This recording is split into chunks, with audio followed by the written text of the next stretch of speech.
Hello, how we doing? How we feeling? Who's hyped the fuck up? Because I sure as hell am. What word did baby learn?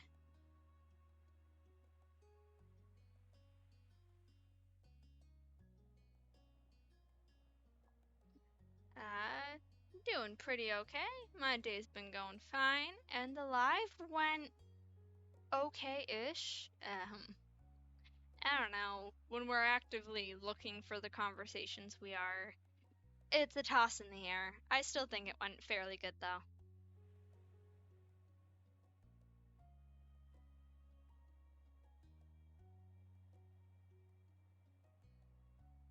Oh my goodness, that's so cute she learned how to say please. I love that.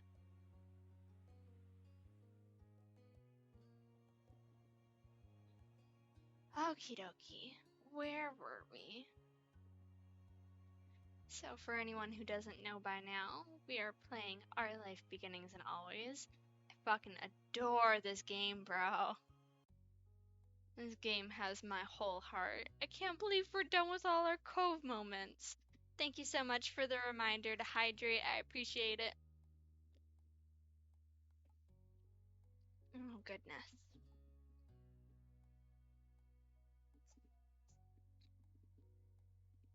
Okie dokie.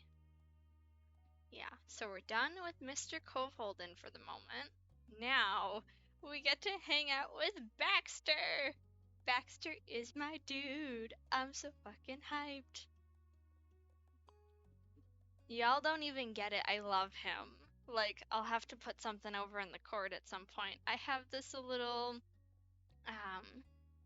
it's like a little Baxter figure stand thing. It's very cute. Um, but okie dokie, let's hop into this. So it'll be today is sightseeing, Tuesday will be drinks, Wednesday will be mountain, Thursday will be planning, and then Friday will be and then summer ended. Oh, he's such a quirky little fucking weirdo. I love him. He's so okay. Let's get into it then, shall we? Sightseeing. You were perched on the couch in your living room, doing nothing in particular. It was a quintessential summer afternoon. The weather was warm and the mood was lazy. So far, it had shaped up to be a pleasant day, if somewhat uneventful. No plans and no obligations beyond a few usual chores. Liz had already flitted off, enjoying herself. She'd left in the morning carrying a mysteriously heavy bag. You hadn't bothered asking what she was doing or why it needed a sack that clattered when it moved. She probably wouldn't be home till late. Your moms both had the day off, and like you had been using their freedom to do nothing of import. The group of you finished cleaning up from your shared lunch, and Mom struck up a conversation. Well, what's next? Your mind was blank. You let the question hang, assuming Ma would be the one to reply, and glanced down at your phone out of habit. And right then the screen lit up, presenting you with a potential idea. A text notification had come in. Hi, Sebby. Welcome in. I hope you're having a good one. Thank you for joining. Appreciate you. Baxter's name displayed itself. He sent more messages after the first. You unlocked your phone to see it all. Hello and good afternoon. I am intending to go sightseeing and would love it if you could join me. You are quite welcome to invite anyone else along as well. Your phone buzzed one more time with an additional note. Sincerely, your friend Baxter. You snorted at the screen. His texting style read more like a formal letter written with a quill pen than a text. Did your friends text you? Ma smiled at you with a raised eyebrow. Gluing your face to a phone for so long must have been a big tip-off. Baxter is inviting me to go sightseeing. Wow, perfect timing. Yes, that's nice. Baxter Ward seems like a lovely young man. He's a step up or two from the Donnells, that's for sure. Neither Mom nor Ma had spent a lot of time around Baxter as far as you were aware. They'd met early in the summer, something unavoidable on this street, and had a few encounters since. I wonder where he's from. Ma didn't look to you for an answer, or her wife. She couldn't add to that topic and assumed no one else in the room knew either. It was a wonderment for the universe alone. Mom still pressed her lips together and thought. No clue. But what I'm curious about is, what is he studying in college? He's on a break from school, isn't he? Yes, he did mention he was on an off semester, but not more than that. Once the curiosity train left the station, there was no stopping it. The two traded questions back and forth, whispering with growing steam. There was someone on their street who was a stranger, a situation that hadn't occurred in a decade. What do you think his family is like? He's here all by himself. It fully sunk in that the assumption that you couldn't answer their questions was true. Despite how often you'd seen the new neighbor lately, he was still a fountain of secrets.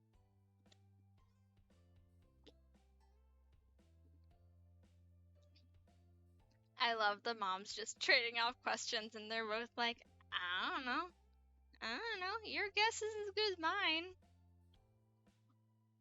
They really just be putting it all out in the world. I don't fucking know. It's cute. Okie dokie. Baxter had not been forthcoming with basic details, and it never seemed like a good time to play 20 questions.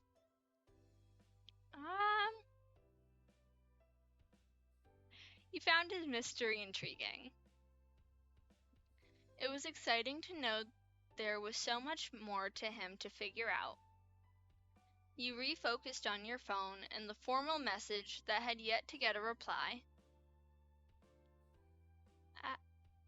Oh my goodness, can we please answer him in a similar fashion?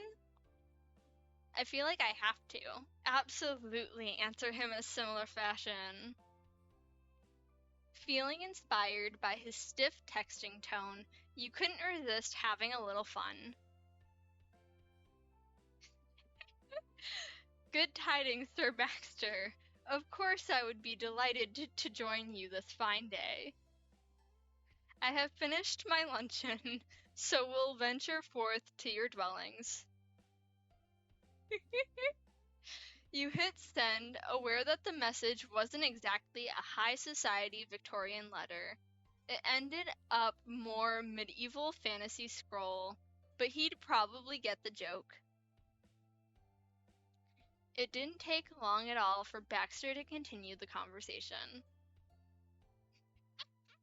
I love this so fucking much. Brave knight Blake, that is heartening. I shall see you post haste. My highest regards. Yeah, he got it. They're just a couple of dorks and I love it. You smiled and turned to your moms. They had moved on to wondering about if Baxter had a part-time job. Probably not, both of them were concluding. See you two later. I'm going to see Baxter now. Have fun, kiddo. Yes, do that. Ma's grin was as sweet as honey being used in a trap. You could see the ulterior motive from a mile away. And if you happen to find out anything about our new neighbor, maybe think of telling your poor moms when you get back. Lonnie. Despite everything, Mom appeared amused at her wife's blatant attempt at info digging. Well, I'd be interested to hear it too, if Baxter doesn't mind his mystification being cleared up. They're so cute.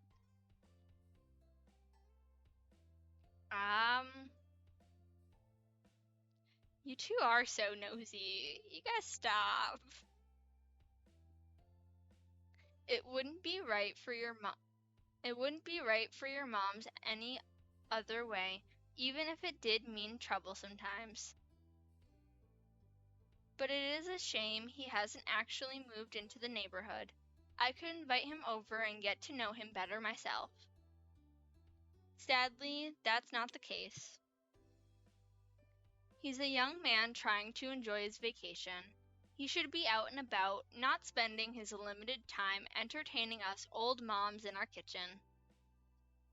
They're so cute.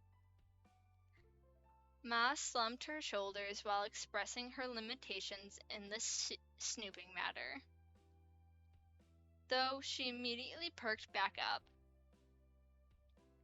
It's different if he's making a friend his own age. If you don't want to ask or it doesn't come up, of course that's fine. I'm only saying that if you do or it does, that I'd be curious to hear about it.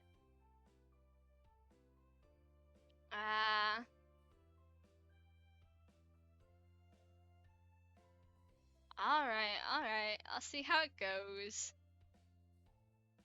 That's all we're asking. Thank you, sweetie. I won't keep you any longer. Go have a wonderful day.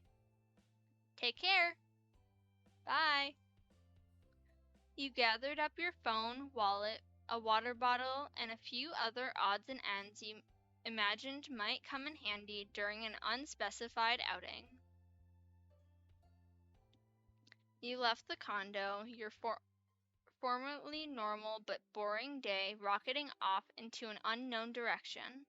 Baxter tended to have that kind of effect on things. Once outside, you crossed the street diagonally to reach Baxter's place. You found the doorbell and pressed it down.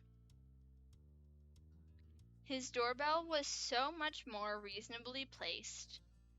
Oh yeah, isn't their doorbell in a weird spot, like Mom's doorbell or some shit?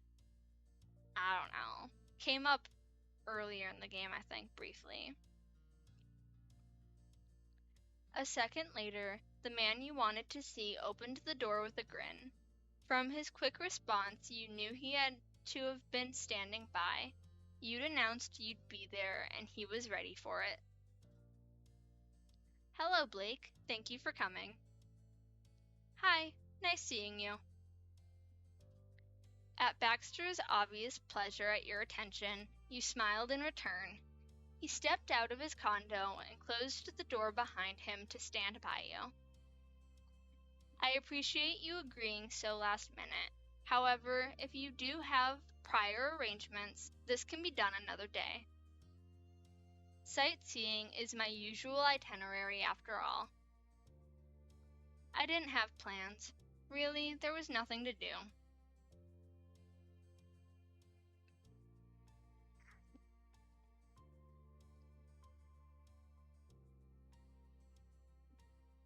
Reading do be making my mouth dry though, damn.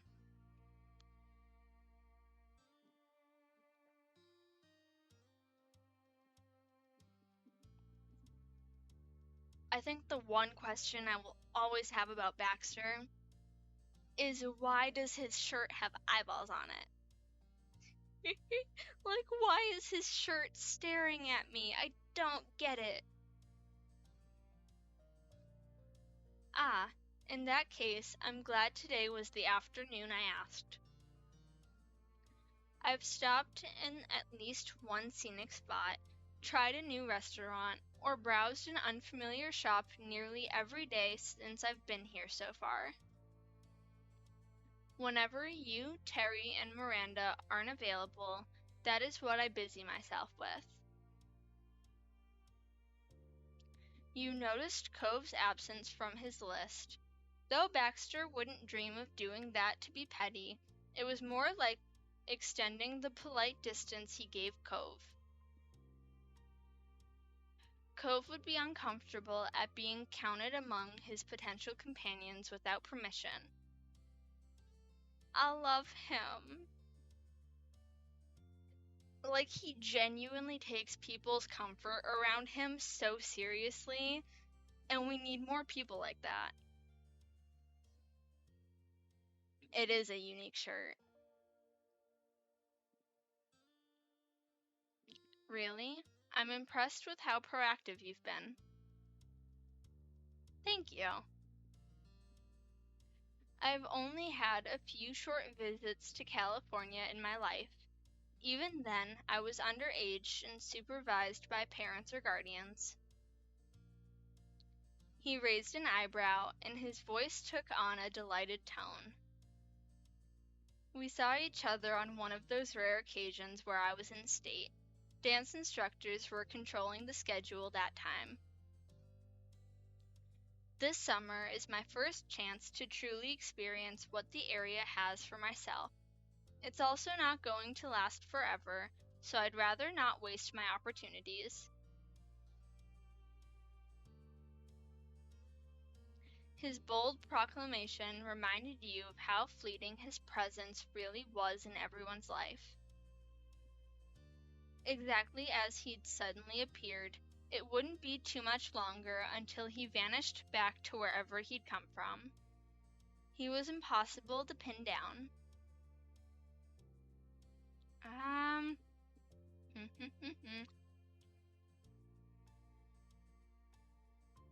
And I'm not wasting my chance to spend the day with you. How gratifying. I was thinking the same thing. He locked his door smoothly and tucked the key into his pocket. You are doing me quite the favor by accompanying me. His shoulders loosened and he directed a soft glance towards you. And, if you wouldn't mind, this feels like a good chance for the two of us to get to know each other better. Please query me at your leisure if there's anything you'd ever want to ask. I'm an open book in your hands. It could have stopped there and you would have expected it to end on a formal bow, but the exceedingly official sounding offer was flipped into something coy and full of possibility. There are many things I would like to know about you.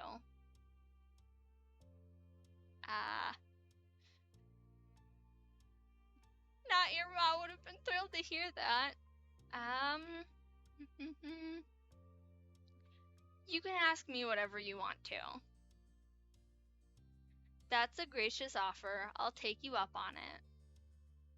They're so cute. Stop it. I love him.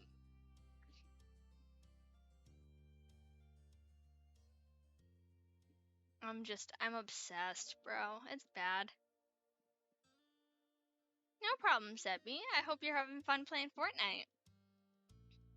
I might hop on later tonight. I'll see.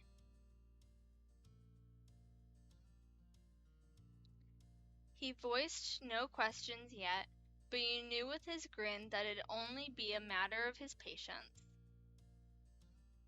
Instead of asking him personal information, you needed to use your question-asking authority for something else first. Where were you thinking of going for sightseeing? Baxter placed a hand on his chin, considering. Ideally, the first stop would be your choice. Since you're so considerately joining me today, I may as well take advantage of your local expertise. After that, I can take you to a place that possibly even you haven't been to yet. I have a rental car, so it is no worry if you want to go somewhere that's too far to walk to. My choice will certainly require driving. I'm positive you stepped on every inch of this town. Does that sound agreeable? Letting you pick the first place and following it up with somewhere you hadn't been to before despite living here for almost your whole life? What did he think you'd missed? Maybe it was the overconfidence of a tourist, or maybe it was something trickier. But he'd caught you off guard again. With Baxter's promise to tell you whatever you wanted to know, you hadn't prepared for him to still be so hard to read. You should have known he wouldn't suddenly get actually straightforward, no matter how direct he claimed he would act. Works for me. With what you understood about Baxter, his part of the day would be fun for both of you, and he shouldn't have to plan everything. He was a friend, not your tour guide. Baxter flashed his shiny white teeth. Do you have anywhere in mind, then? You pondered the request.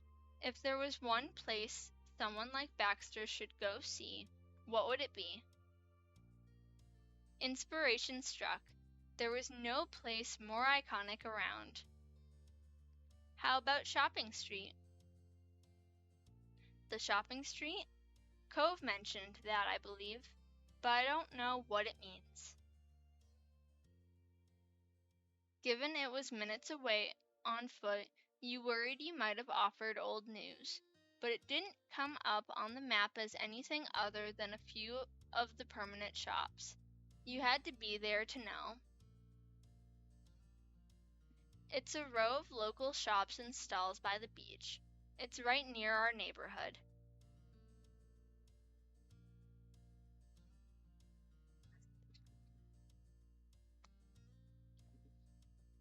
I'm also just curious real quick, what did this... Okay.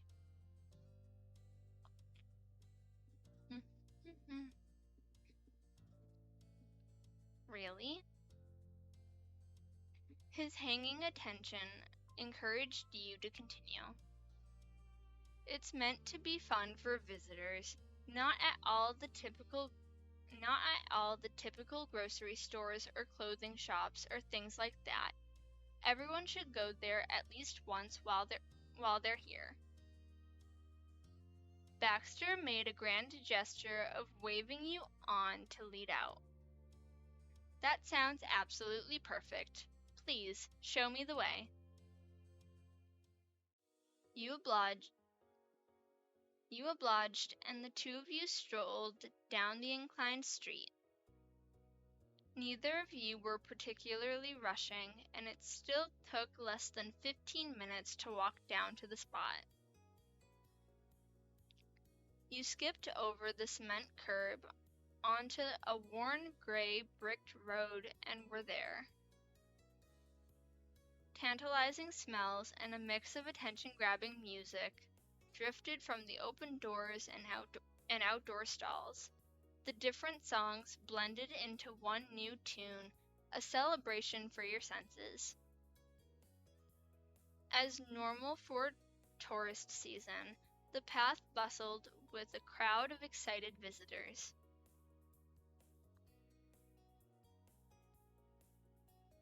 Aesthetically, Baxter stood out from a vast majority of the colorful tourists, but his enthusiasm matched their faces of awe. This is wonderful. Confident you had suggested the correct choice, you let out a happy sigh. You continued wandering, but now you let Baxter direct the way. You merely followed along as he explored. He flitted to and from the stalls like a monochrome butterfly in a flower garden. Terry had been more correct than she could have known when she made that comparison at the beginning of summer. While you had memories attached to each corner of the street, watching his first experience there was almost like seeing it with fresh eyes yourself. You could easily recall the feelings you had coming as a child, being swept up in the energy and adventure of it all. You scrutinized the available stalls out today and realized Baxter would have a huge gaping hole in the experience. There was no magician performing tricks anywhere. Oof, no magician. Damn.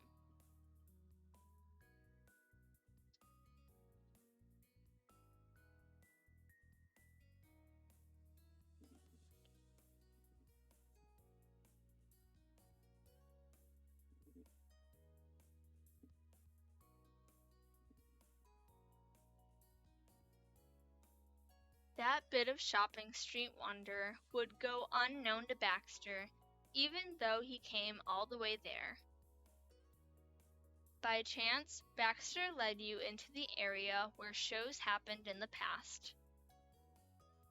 Cards and coins that appeared out of nowhere and free balloons were inseparable from this place to you.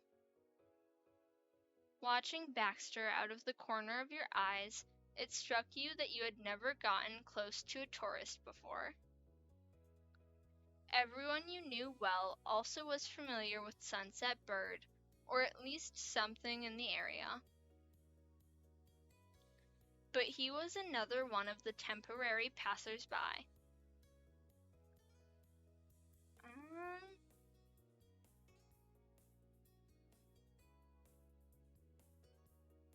Hey, sometimes people do performances here. Oh? Yeah, the most famous, to me anyway, was a magician called the Amazing Alexander. The Amazing Alexander? That sounds amazing! I love him! He's just so goofy.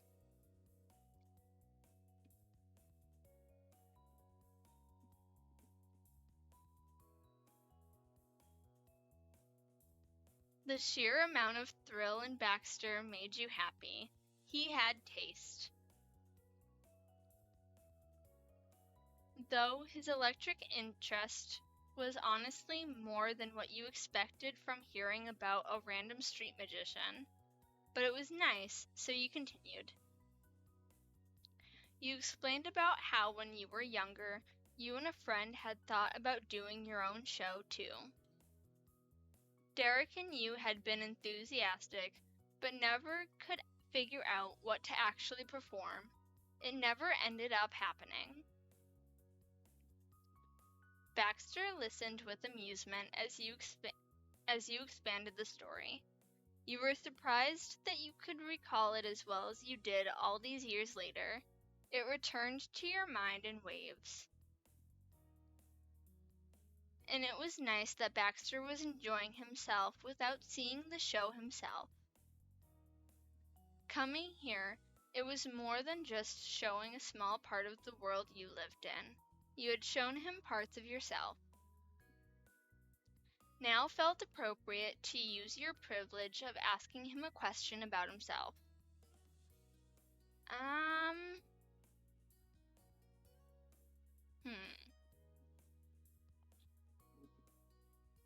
Let's start simple with, hey, where are you from? Baxter put his hands casually in his pockets, his gaze wandering out over the crowds and the ocean and off into the distance. Starting with the basics, a commendable choice. Well, in the most immediate sense, I suppose you could say I came here from Virginia. That's where my college is located after all. But of course, I know that is not entirely what you meant. I'm merely teasing. While I might study in Virginia, I'm actually from the proverbial Oregon Trail, born and bred. That's the state where my home is, if you can believe it. Oh, Oregon. That's not far away at all. Virginia, though, not so much.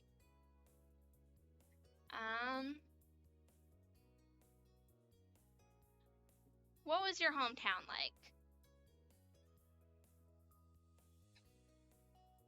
I don't know if I got around to asking where in Oregon you're from specifically. Right, right. I suppose I hadn't named the place yet. It's a little town called Golden Grove. You likely wouldn't have heard of it. Sure enough, you couldn't say you knew anything about the place. The name kind of rang a bell, though. So I'm going to throw in a little fun fact also. Thank you for the hydrate. I will do that now. For anyone who doesn't know, the creators of this game are working on a second game called Our Life Now and Forever.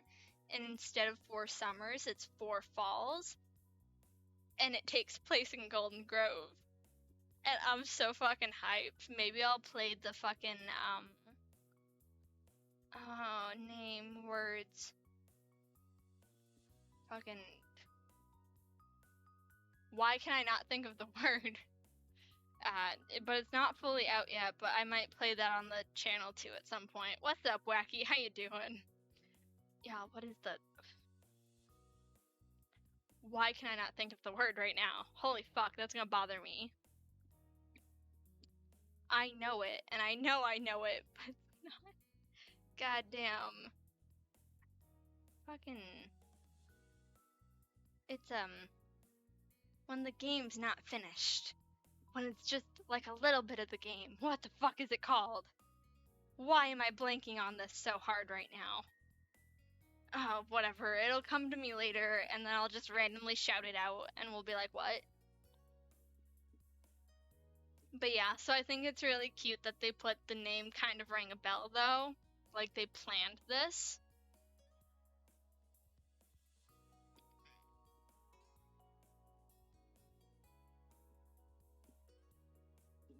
Oh, that's gonna bother me. Whatever.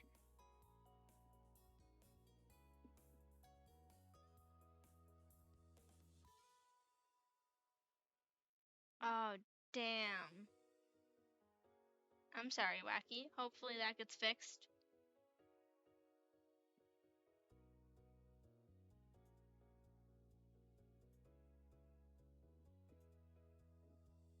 Oh, it's gonna bother me. Whatever. Onwards and upwards. I'll think of the name eventually. With a name like that, it sounds like you must have a lot of forests over there. Baxter smiled with all his teeth. Of course, there's only one thing that springs to mind, isn't there? It's built on the slope of a mountain and surrounded on all sides by woodland. In the fall, the whole area shines with a golden and orange patina of leaves. You almost forget any other colors exist. No wonder they called it something so literal. It does make the place sound grander than it is, though. In truth, it's a small town, though not quite as tiny as Sunset Bird. You can easily stroll the length of this area. In Golden Grove, you'd at least want a bike or similar to make the trip, though some locals do take the walk. It's a quiet, sleepy corner of Oregon, where hardly anyone comes or goes. You either moved to the area to settle down, or you've lived there all your life to begin with. My ancestors fell into the former category, myself the latter. You've left now, though. I have indeed. I guess I bucked the trend in more ways than one. That certainly made sense. Ever since you'd first met Baxter, he seemed like the kind of guy to always be making waves of some kind or another. Something about the way he said that made you think he meant something else by it, though.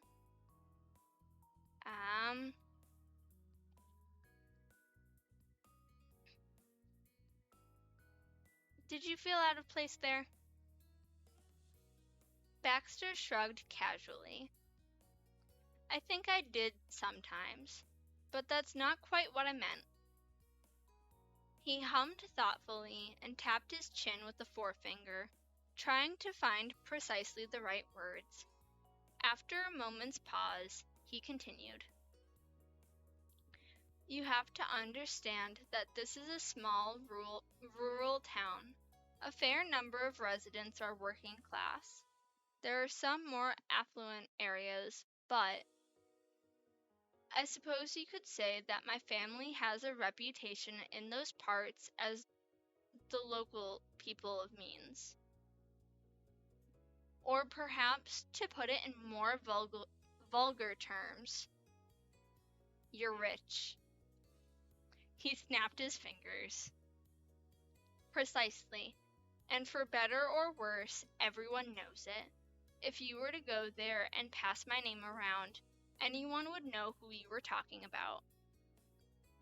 He gave you a meaningful look as he said this. Please don't actually do that. It might embarrass even me. You got the sneaking suspicion that it wasn't really his own fluster he was concerned about.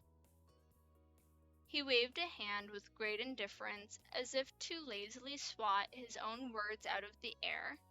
You figured that was all he felt like saying on the subject. If I'm ever in town, I promise I won't throw your acclaimed name around. Thank you. You needn't go out of your way on my account, although if you are ever in the area. His smile took on an air of boyish amusement. I'm not planning on being in Golden Grove anytime soon, but all the same, I get the feeling it might not be long before I meet you there, one way or another, who can say? With that, his voice trailed off and his gaze drifted to the middle distance in contemplation. Y'all, I apologize. I am gonna run to the bathroom so super quick, and then we will decide how we're responding to Baxter. Sorry.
Okay, I am back. Apologies, friends. I really had to pee.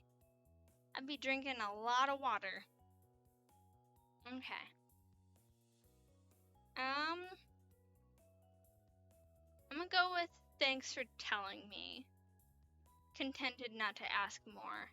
I don't think we have to ask, like, all of everything.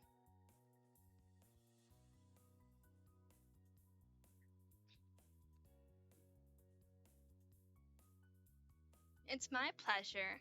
I'm flattered that you'd take an interest in my background.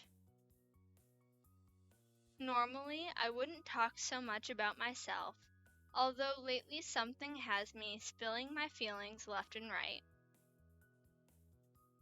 In any case, if you care to indulge me with your questions, I suppose we are both winners in the end. And then you were struck by the most obvious idea in the world. You were on shopping street, window shopping with a tourist. Baxter needed to get a souvenir for his Days in Sunset bird. No, you would buy him a souvenir. Let me pick out something for the dude. You perused the displays with purpose rather than passively observing them. What would be a fitting memento of your town? And what would Baxter Ward actually like? You considered those criteria carefully and decided to get him a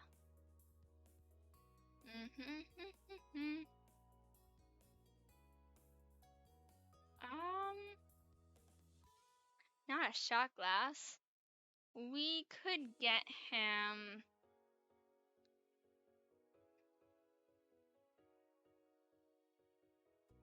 maybe a t-shirt?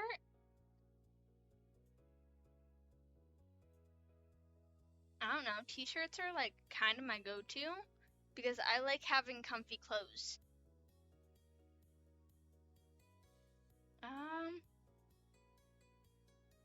Mini carved driftwood statue.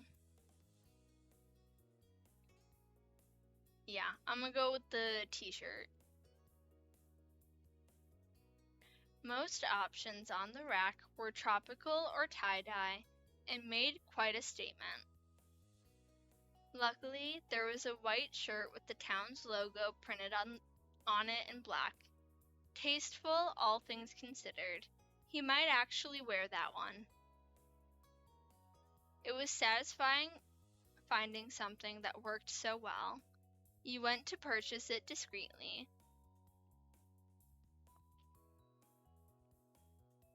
When you'd returned to Baxter's side, his excitable expression curved into something more typical for him. What did you find? It's a gift for you.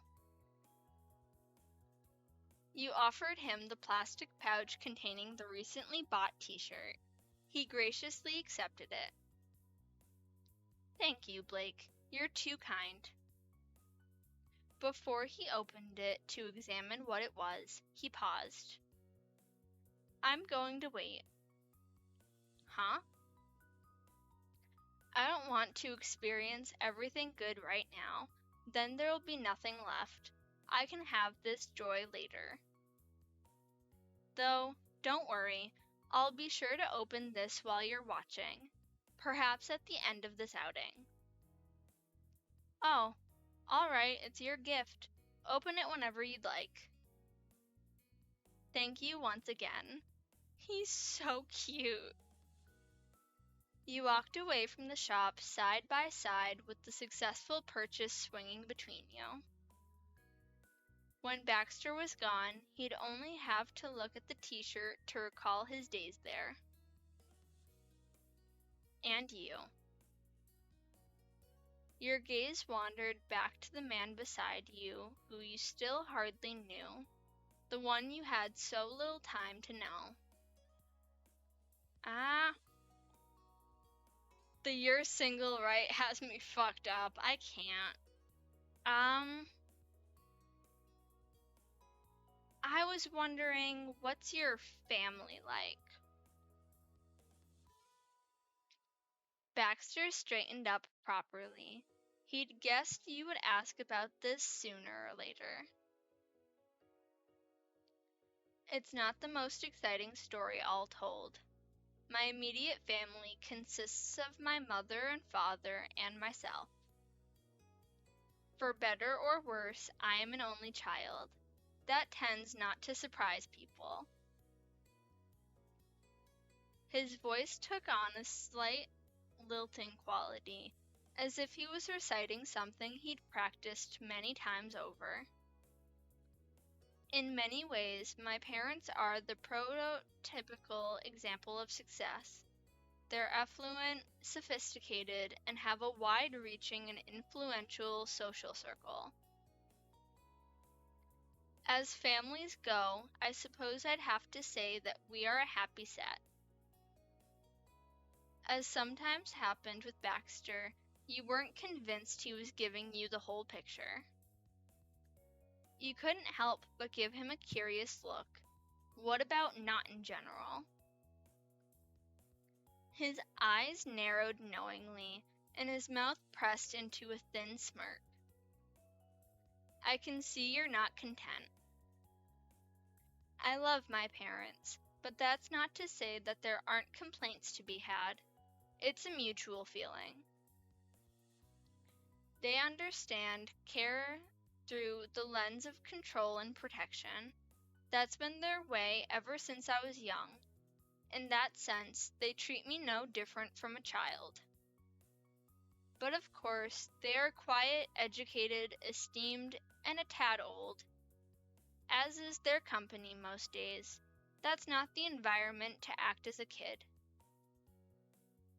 That meant I've always been expected to behave with the maturity of someone their own age, or perhaps even older somehow. A bit of a paradox, isn't it? Do everything as an adult would while getting the respect an infant does. As for me, I think of myself as much more of a free spirit at heart. I'm my own person, and I'd like to enjoy life in whatever way I see fit.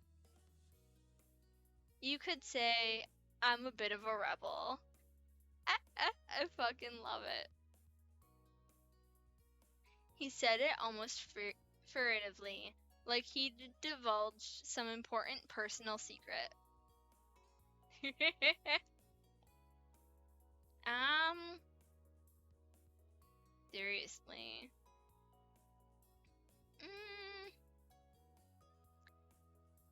Yeah, I can see that. He beamed at you. This was a point of pride for him. Why, thank you. I'll take that as a compliment. Speaking of your parents, where are they now? You didn't mention them visiting Sunset Bird. They're at home, most likely. I don't know for sure. Huh. That was odd to you. Why did Baxter come to here during his semester off, instead of going back to his family home?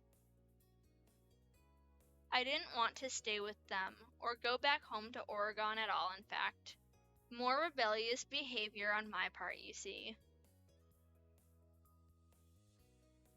His tone was a strange mixture of proud and diffident, like he knew how frivolous it sounded, but had decided to own it anyway. He's just adorable, I love him. Mother and father agreed to me vacationing on my own, but under the condition that they would have the choice of where I stayed. California being fairly close by, and Sunset Bird being so quaint, not to mention our prior excursions to the area, they concluded that this was the easiest way to keep me out of trouble. They had it all planned out, a safe summer holiday for their only child. You couldn't help but be surprised at that. He'd said a similar thing when you two first met, actually. That his parents had sent him here to keep it from being exciting. Sure, Sunset Bird was small and sleepy for the most part, but it was still the Californian coast, and Prisma Vista City was right there. What part of that was unexciting, especially since he had his own rental car? What do you normally do if a summer in SoCal is unexciting? As you posed this question to him, Baxter's casual demeanor underwent a change. His customary relaxed smile took on a wickedly sharp edge, and his eyes flashed with devilish mischief. The change was so surprising that you couldn't help but imagine what his prim and proper parents would think if they were here to see it. He shifted closer conspiratorially and spoke in a hushed voice. Do you know what the legal age requirement is for renting a car in the state of California? No, not off the top of my head. I heard overall, isn't it like the number I always heard from people was 25. Something about them not trusting like young people. I don't fucking know. That's my closest guess.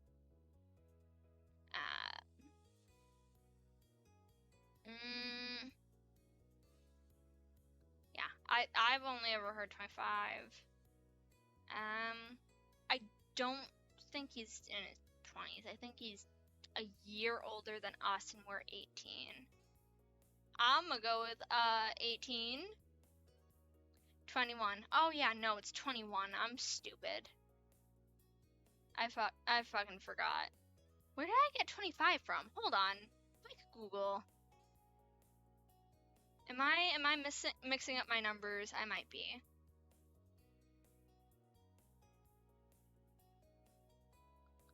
Yeah, it's 21. I don't know where my brain... Oh, I know. If you're under 25, some of them do like a renter fee. Yeah, that's what I was thinking of. So it's 25 if you don't want the rental fee from it. There we go. I knew 25 came up somewhere. Okay, so it's 21. What's up with that? He said it totally casually, almost without inflection. I, however, am 19.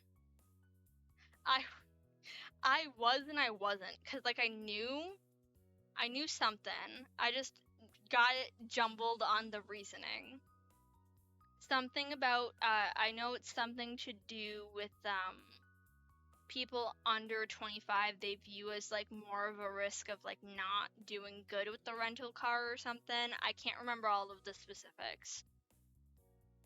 Okay, so if the age to rent a car is 21 and you're 19, why you got a rental car though, my guy? It took a moment for his words to register. Wait, Baxter was 19? And the legal age for renting a car was... Oh. You were rendered momentarily speechless. All this time, and you had no idea. Baxter carried on speaking, not noticing or politely ignoring the implosion your thought process was undergoing. The truth of the matter is that my parents, being uncreative people, had full confidence that I wouldn't be able to rent a car. That's why Sunset Bird was chosen as my destination. But I don't have the same issues. There are ways around the age limitation, as you might have gathered. Since I'm over 18 and have control over my own bank accounts, honestly, don't know why they bothered trying at this point. The whole situation tickled you a little. It had to be extra work to get a hold of the car, and all Baxter did with it was sightseeing. Even when law-breaking, there was something so proper about him. So how did you manage it? I want to know, what do you mean? It wasn't all that difficult, honestly. I didn't have to do anything awful, don't worry. I have a large number of social connections myself. Members of the dance circuit, acquaintances from the country club, fellow students from college, miscellaneous family friends. The list goes on. The point is, I'm fortunate enough to have a connection in the area who had an extra car, which was mine to use provided I covered the costs. Plus a little extra, of course. The throwaway nature of this last part gave you pause. Baxter's idea of a little would probably put Cliff Holden's $20 to shame. Okay, that's good to know, I guess. Splendid. Glad that's squared away. He gave you a saccharine smile, all honey, and that, for now, was that. From there, you and Baxter continued poking around until he browsed every shop on the path. He even doubled back around, leading you all the way across again for a second glance. Despite the short length, it was easy to miss something even after a dozen passes through, because the area was so packed. But Baxter was satisfied with going through twice. He came to a halt at the end of the path, his attention leaving the shops and landing on you. Thank you once more for showing me this place and for the gift. He held up the bag with his souvenir safely hidden inside. This truly has been a fantastic stop on my California sightseeing extravaganza. He inclined his head gracefully. The shopping street was officially a hit. Who legitimately uses words like extravaganza? I don't get him.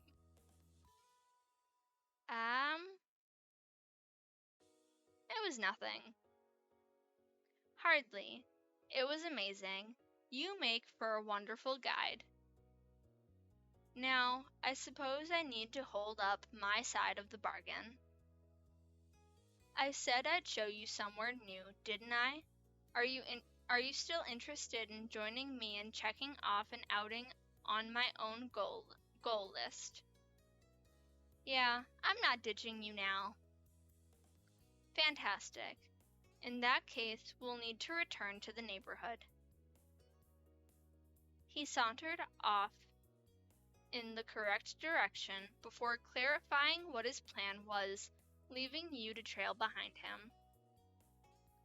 With your brain abuzz all over the places he could possibly be taking you, you mentally said goodbye to your old friend, the shopping street.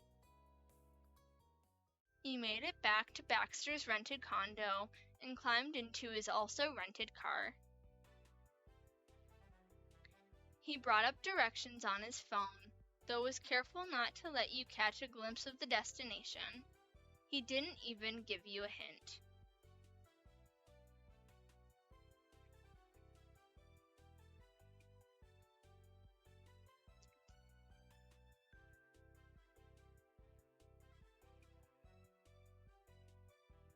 The car does look nice. I like Baxter's car.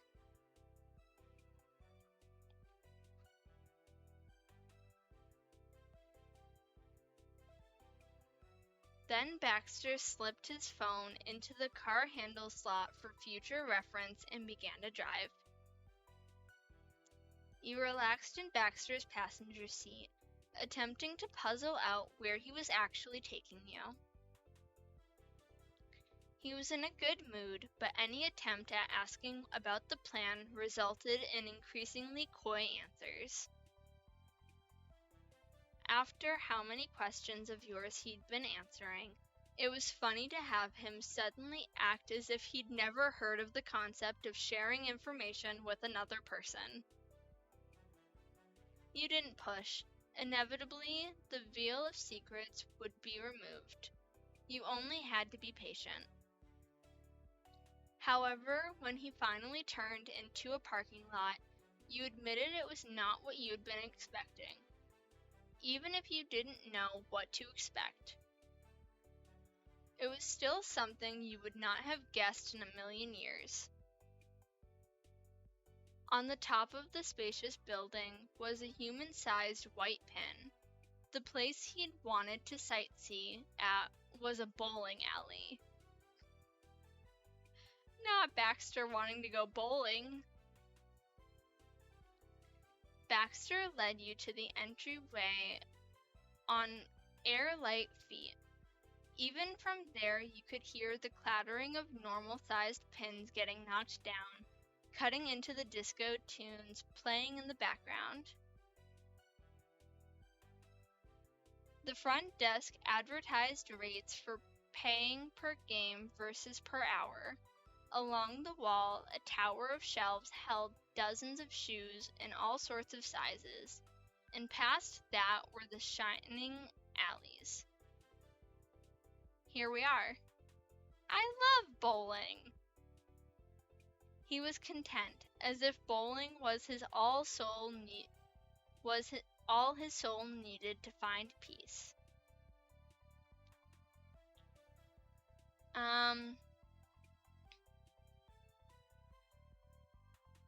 A bowling alley isn't what most people think of as sightseeing.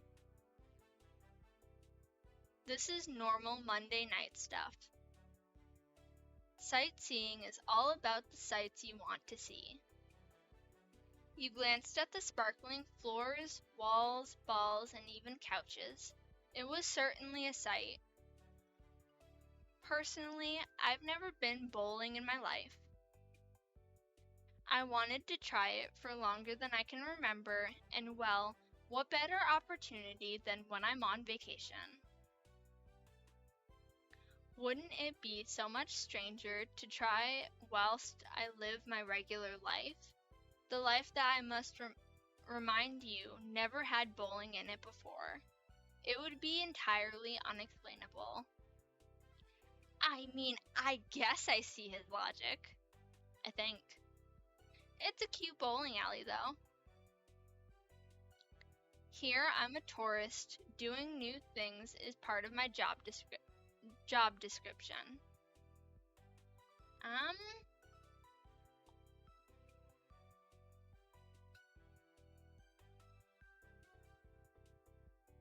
I mean, I won't argue with that logic, for real. You know what? Your logic is valid.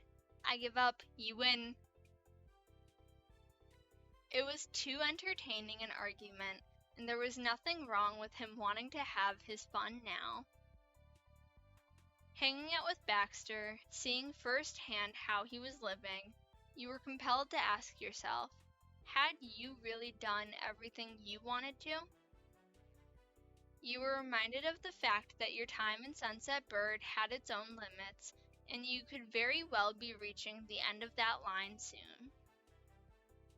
This would be the last summer you had before becoming an adult, before taking your first step into everything that lay beyond. Sometimes, lying awake in bed at night, you would feel the tension like a bubble in your chest, the worry, the excitement, the anticipation of what the future might hold. Before that, how could you make the most of what remained? You weren't sure how to answer those questions, but in the current occasion at least, you didn't have the chance to ponder them further. Baxter chimed in again. Your train of thought evaporated. Since we're on the subject, Blake, have you ever done this before? Bowling, I mean. Not sure I've done me some bowling. I have bowled before. I love bowling. I think bowling is fun. I see. But have you been to this particular bowling alley? I know it's quite new. What? You glanced at the sparkling floors, walls, balls, and even couches. It certainly was recently made. Not a thing had a sign of any wear and tear, and none of it was familiar. No, I haven't been. Baxter smirked, victorious. So I did bring you somewhere you'd never seen before. Okay, Baxter, you fucking got me. Good job. Yeah, I love bowling. I don't go that much anymore. But, yeah, bowling can be fun. Alright, you tried. I'll give you this one. Thank you. I'll take what I can get. Now then, should we get in line? They seem to be popular today. Or perhaps this is considered a slow day. I have no basis of comparison. But we might be waiting for Elaine. It's all right. The two of you joined the queue at the counter. Though the bowling alleys were indeed full, you got your booking in and were handed rental shoes for when an opening came. Baxter flashed you a charming smile and insisted on paying. Since you were so generous as to gift me a keepsake. Fine, I paid at my spot. I guess you can at yours. Exactly. You laced up your shoes for a sec, and that was it in terms of finishing preparation. There was time aplenty to kill before your round would begin. Well, since you were here.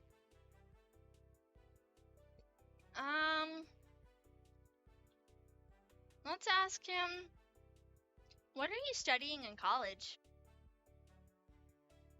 I'm studying for a business administration and management degree. The expectation is that I will manage and or administrate at some company in the future. He tilted his head, aware of the silly way he'd put it.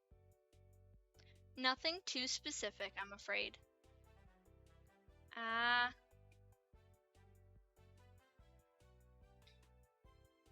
Management, huh? Do you enjoy it then? I'd say so, yes. I think it plays to my strengths and interests rather well. That is a pretty decent plan. I don't know, he just doesn't strike me as like a business guy. I mean, I guess he's got the formal bit down. I feel like he would. What do I see Baxter doing? I don't know. I guess I figured with his whole like free spirit at heart thing, he'd be doing something a little bit more. Like the business thing just kind of caught me off guard.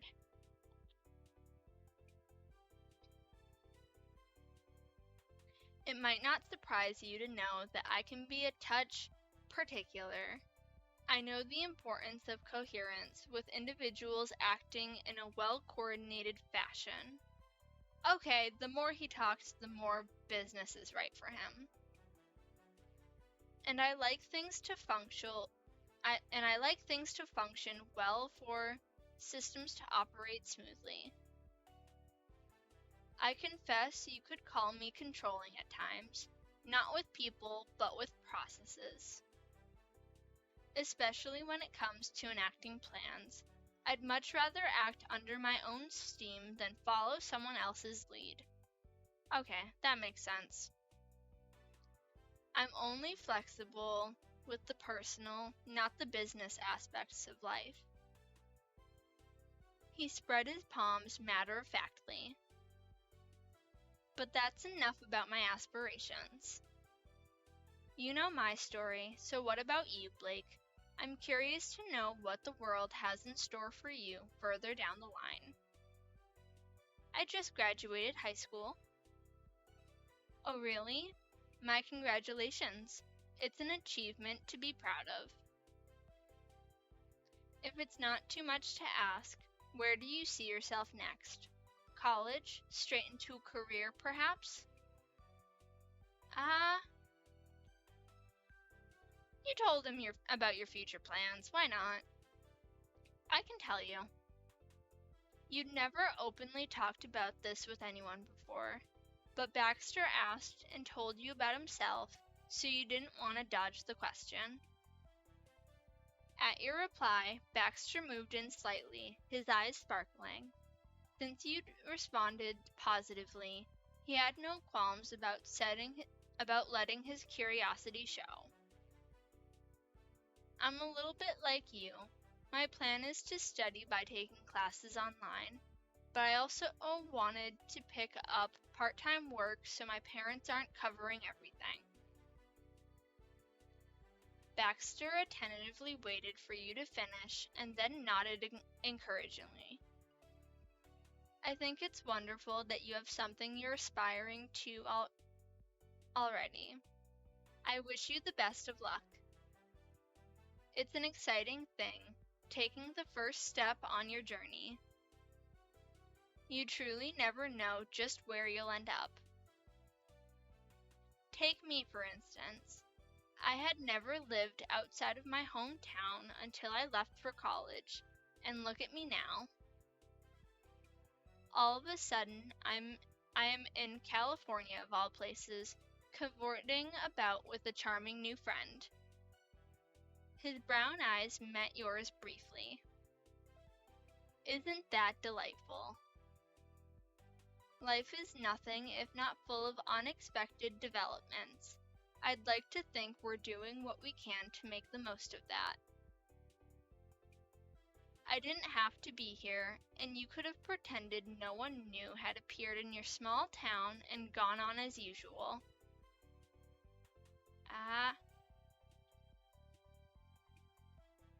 That's kind of you to say.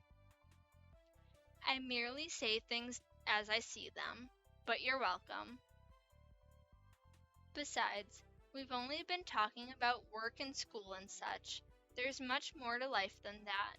The world would be altogether too dull otherwise.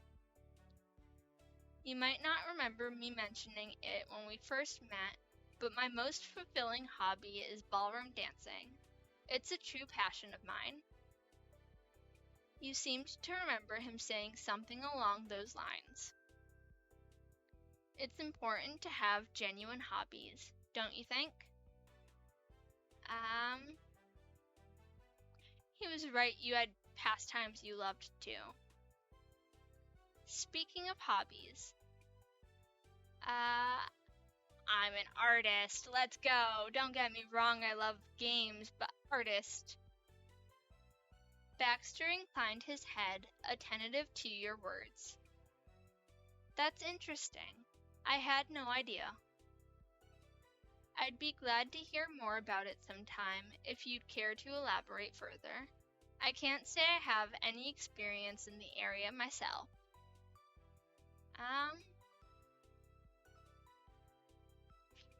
I mean,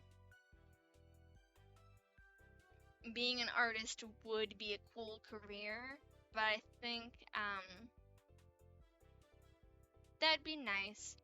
It's something I really enjoy. It doesn't have to make me money. I feel the same way about ballroom dancing. It's something that has intrinsic value to me beyond the potential to earn a living from it. Although, to be clear, it isn't entirely devoid of, shall we say, remunerative benefits. His tone took on a sly edge, and his eyes brightened with amusement.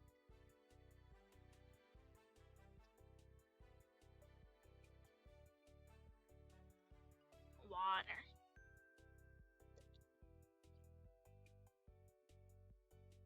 Geez, at this rate, I might have to get another one. We'll see.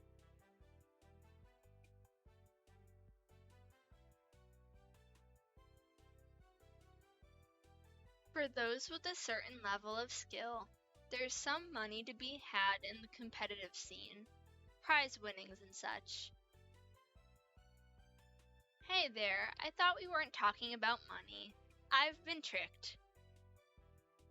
Baxter laughed heartily, his face apologetic. I'm sorry to have deceived you, but I wasn't lying when I described it as a true passion of mine. Any additional compensation is nothing more than a fringe benefit. That's okay, I forgive you. I'm most grateful, and thank you for indulging me on the topic. I had fun.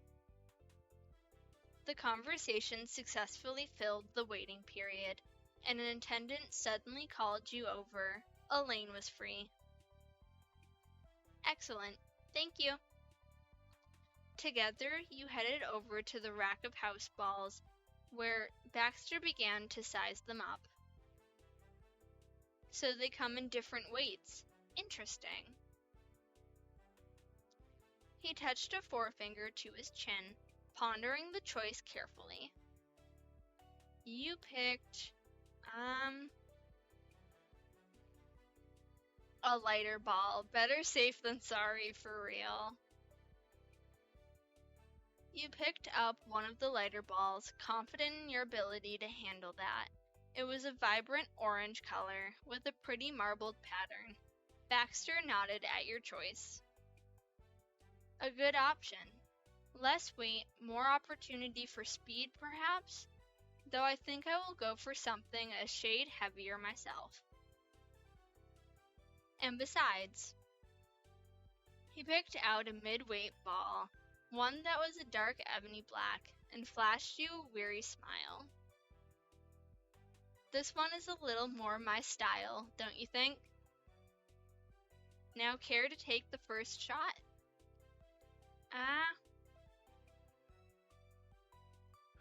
Sure, I can go first. Marvelous. I'm looking forward to this. Best of luck, Blake. Mr. Monochrome took a seat on the striking red couch to watch. Him and that couch together almost looked like some kind of modern art display. But you weren't at a gallery, you were at a bowling alley, and he was waiting for you. You eyed the pins at the far end of the lane, gauging the distance. A breath in, a breath out. You raised the ball behind you, took a few steps forwards, then swung. I'm not, perfect at bowling, but I don't think so bad that it would be a shot straight into the gutter, or, well, at least you hit something. I think, nice, you knocked a fair number of pins down. This game wasn't so hard for you, and past experience definitely helped. Baxter gave a round of applause. An excellent way to begin. Since it wasn't a strike, you had one more attempt this frame. You waited for your ball to be returned, then lined up another shot. This time, the ball zipped down the lane and tipped over some more of the pins, but not quite enough to get a spare. That was too bad. The triangular arrangement was reset, and the scoreboard flashed up with Baxter's name. You took a seat on the faux leather just as Baxter limbered up for his first shot of the game. All right then, let's see how this goes, shall we? He turned the ball over in his hands a few times, as though it were an alien object. You eventually figured out he was searching for the holes to put his fingers through. Oh.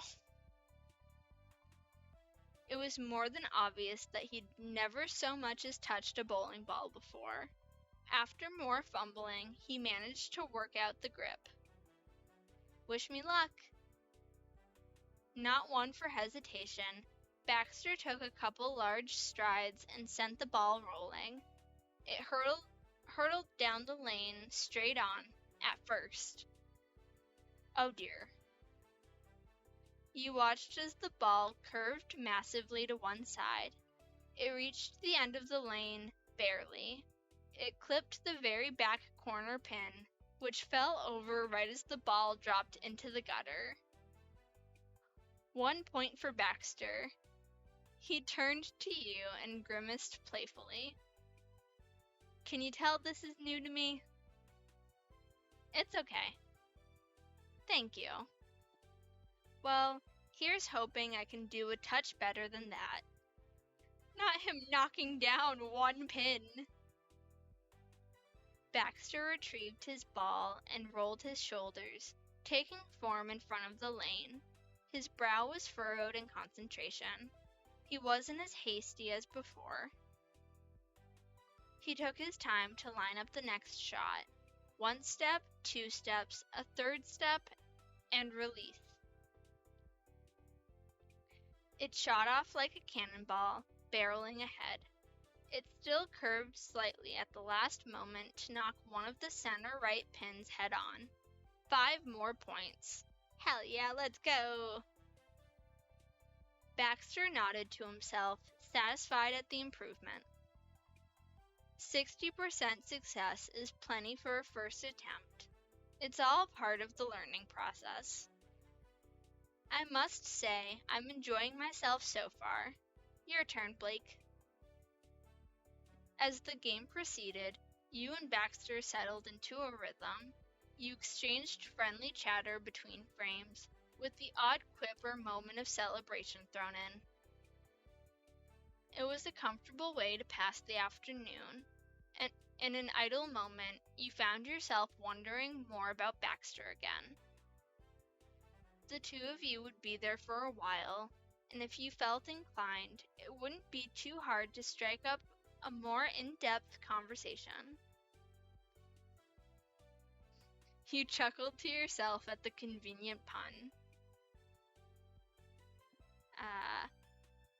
Y'all, I'm sorry, I gotta pee again, I'll be right back.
Okay, I'm back. Apologies, these bathroom breaks got me fucked up today, but lots of water. It's fine. Do we want to ask him something right now? Sure. So what's up with the black and white thing? He looked down at his outfit and shrugged. I don't think it is as much of a thing. I don't think of it as much that. I don't think of it as being much of a thing. Black and white happen to be my favorite colors. It's the only colors you ever wear. You even dyed your hair to match. That's more than a color simply being your favorite. Baxter quietly absorbed your words with a weary smile, clearly more amused than embarrassed. For all that he'd just downplayed it, he totally owned this strange quirk of his character. Alright, I'll admit it. One could say I'm rather dedicated to the aesthetic as a whole. I came to it gradually, though I've had some level of affection for black and white ever since I was a small child. For anyone who knew me back then could have told you as much. I was very forthright and outspoken about my preferences, as children can often be. But it wasn't until a few years ago that I made the conscious decision to align my fashion choices with that underlying attachment. It was around then that I came to understand how clothing could be an expression of your personality, a way of showing yourself to the world. I wanted to make a statement, you could say, so I started experimenting with more grayscale looks and began selectively tailoring my wardrobe around the limited palette. To start with, like most people, I had associated black and white with more formal tastes and styles, tuxedos, dinner suits, tailcoats, and the like. But as I looked further beyond my own social group, I found a diverse range of alternative subcultures which drew among the monochrome theme. There was a lot of appeal for me there as well. I ended up adapting many of them into my own personal sense of taste. No, you didn't miss much. Baxter's telling us about black and white being his favorite colors.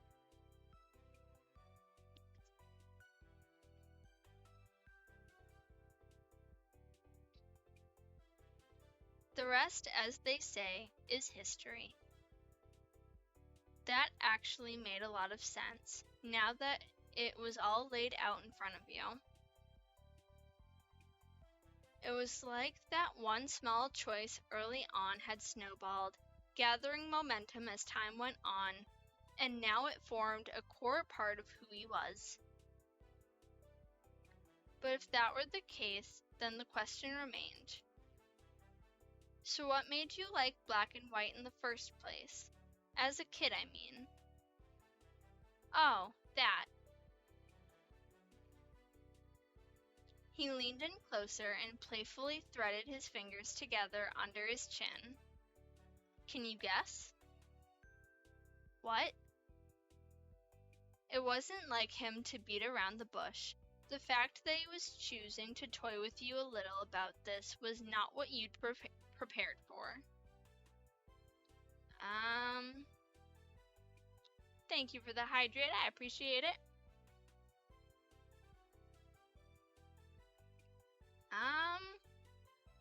I'm gonna go with, I love his whole black and white thing. I think it's adorable.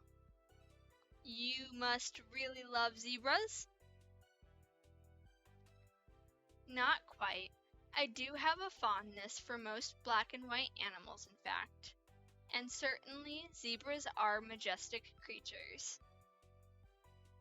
But I prefer horses on the whole. You can't tame a zebra. People have tried, actually. They have an incredible ducking reflex and a very nasty bite. Not zebras having a nasty bite. Why the fuck do you know that?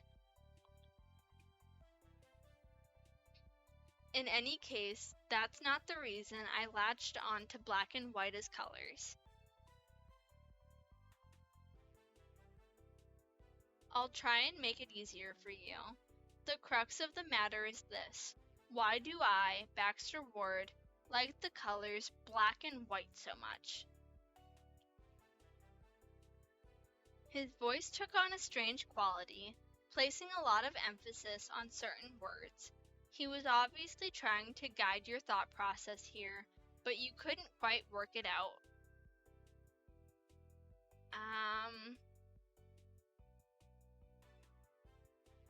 Hold on.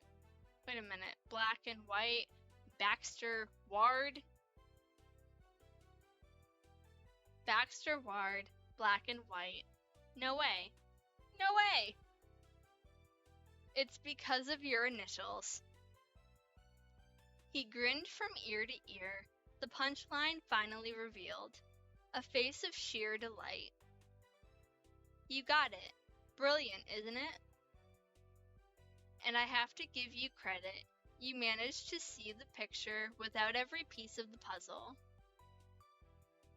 The truth is, my full name is Baxter Alexander Ward. 3 out of 3. Okay, that is fucking adorable. I love him. He rested his chin in his hands and beamed at you, the very picture of smugness. You'd hardly seen him this contented in all the time you'd known him. It is adorable. That's adorable. Baxter just giggled boyishly at your response and swept his fingers idly through his bangs. I confess, as a child, I came to believe that black and white had to be a part of my identity as soon as I realized how well it coincided with my own name. It felt almost like magic in a way. Names carry power and importance. Kids love those kinds of coincidences. It's part of the mystery of youth. Magic, huh? You were reminded of something that happened earlier. Is that why you reacted when I mentioned the amazing Alexander? Because it's your middle name? Ah, well spotted. That's correct again. You could say I wish to be an amazing Alexander in my own right. I've always been fond of my full name. It does suit him to a T, for real. Thank you for sharing it with me. You're very welcome. At any rate, I'm sure you can understand at last why I'm so attached to it, and to my favorite colors. You certainly did.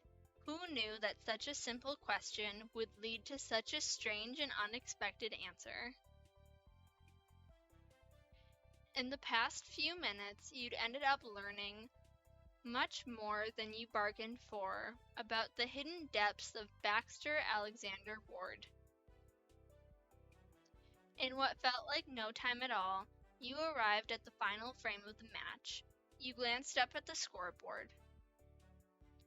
The points had been neck and neck all game, and even in that final moment, it could still go either way.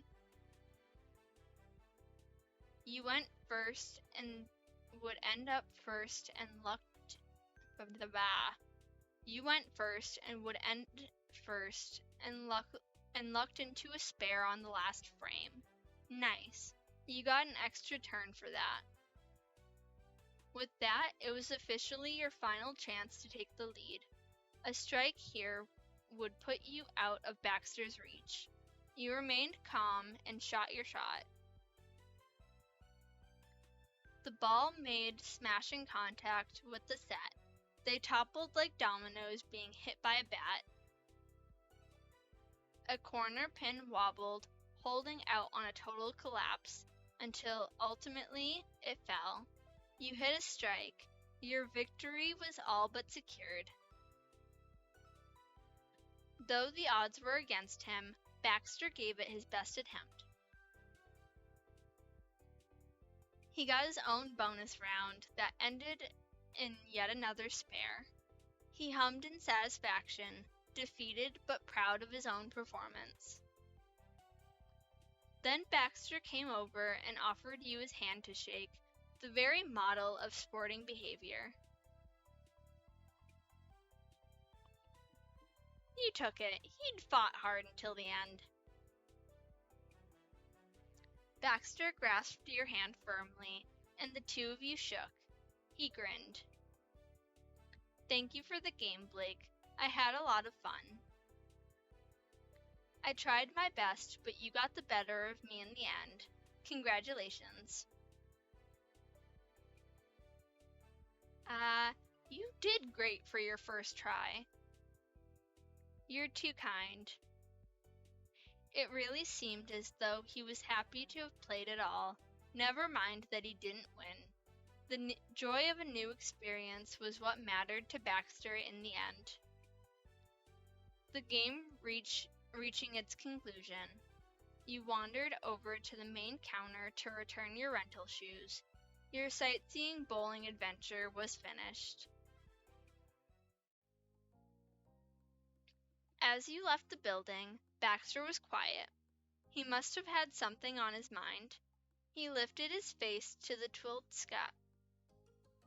sky, then met your eyes. Well, we've had our fun, and the day is getting short on time. I suppose we could return to the neighborhood now?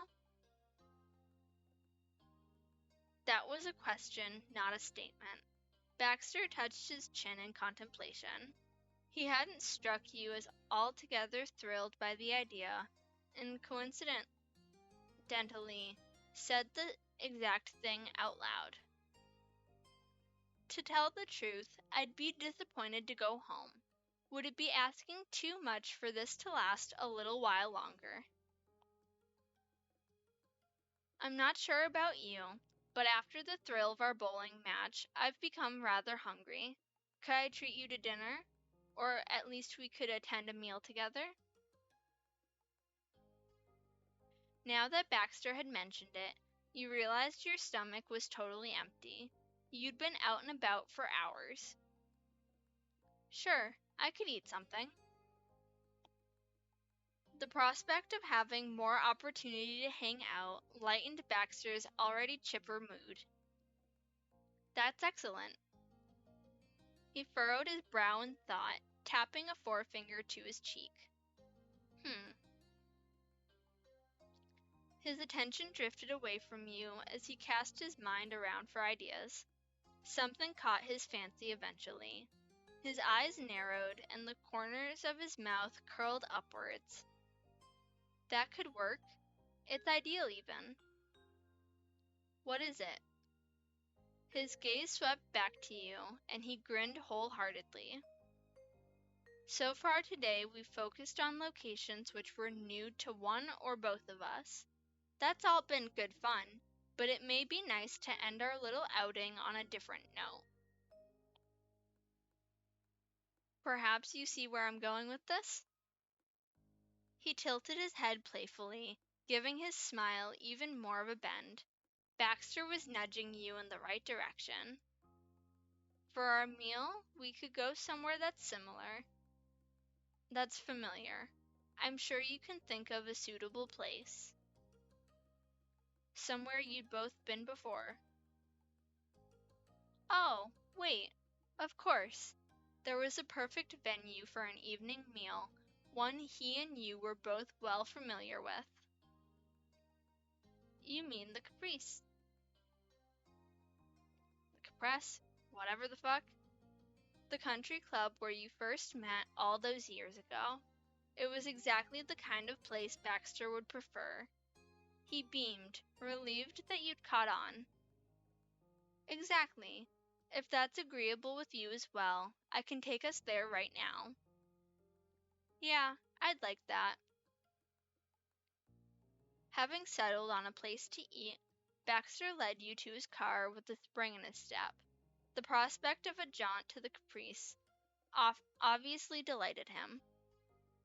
You sped towards the general direction of Sunset Bird in the midst of its namesake period of day.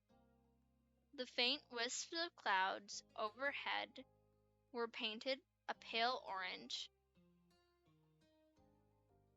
When you pulled up to the country club, the sun was hanging behind the trees which lined the golf courses.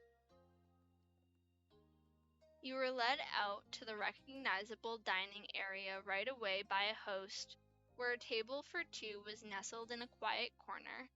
He passed you menus and excused himself. A woman in a handsome waistcoat and jacket was beginning to light candles for the coming night.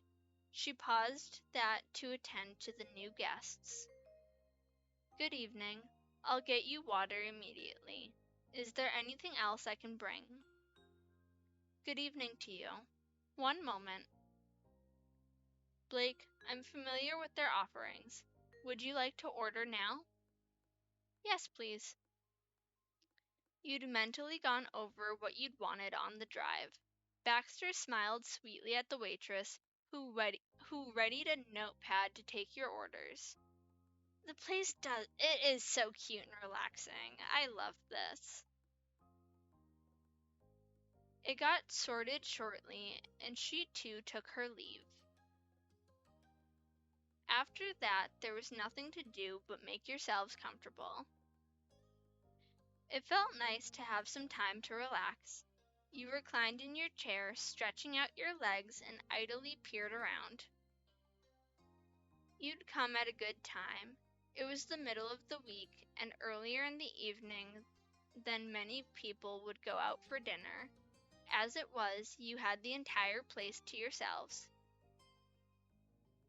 Baxter shifted into his seat, the wicker creaking quietly.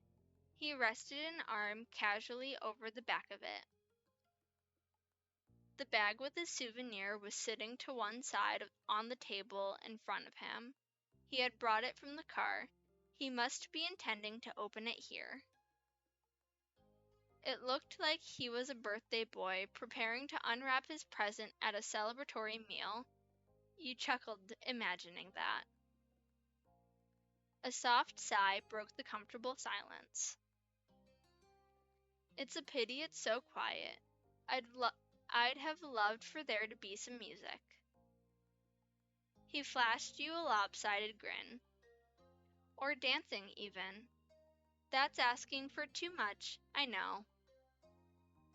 However, when I've visited the Caprice, either here or home, it's livelier than this.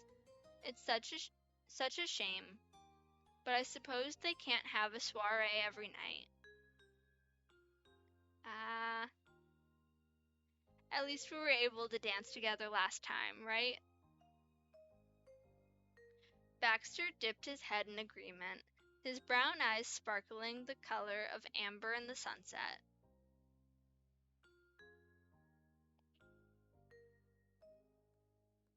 That's true, that's true. It was certainly a night to remember. I was beyond pleased to see such a good partner in the crowd, and then finding each other again after all this time. Well, it's nothing short of a miracle.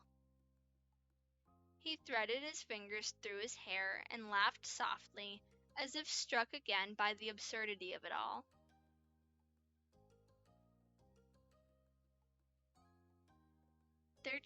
They're adorable. I love this.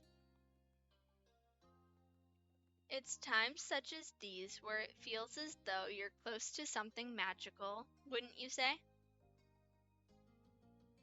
The fingers of fate reaching through time to touch the strings of our lives. It could have so easily never happened. That's what I find strange. A few choices made differently, and we might never have even crossed paths at all. He shuddered dramatically, as if the prospect chilled him despite the summer warmth. It doesn't bear thinking about.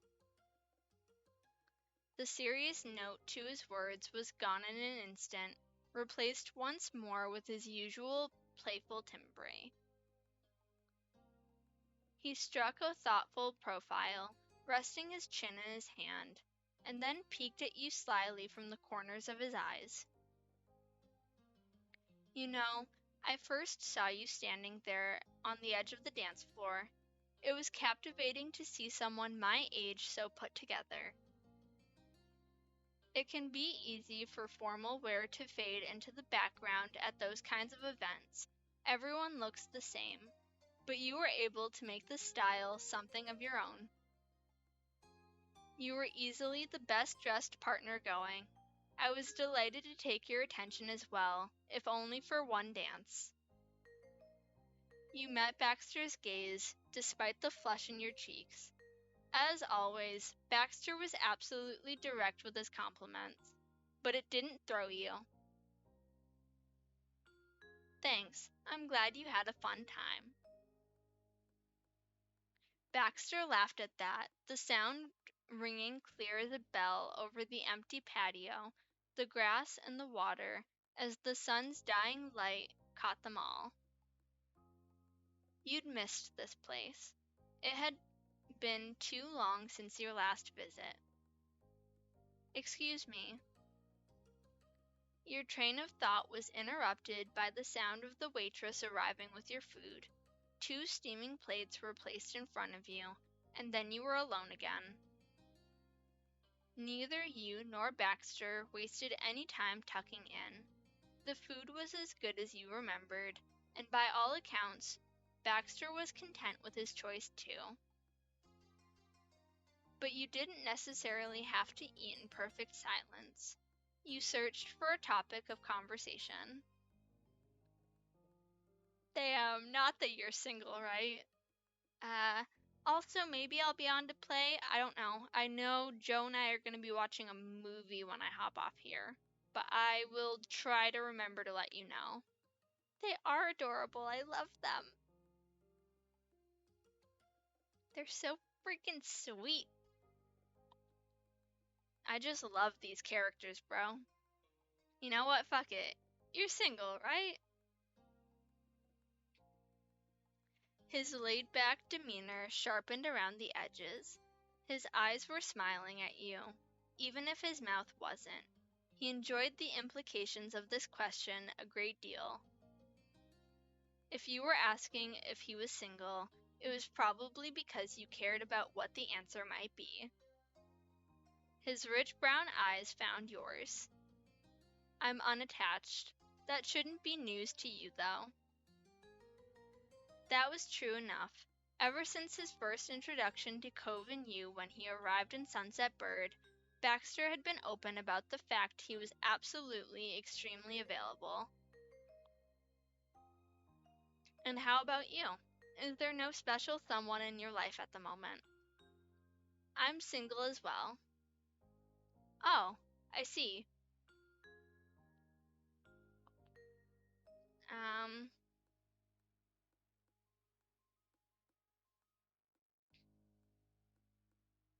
Thank you for telling me. You didn't need any more details on that.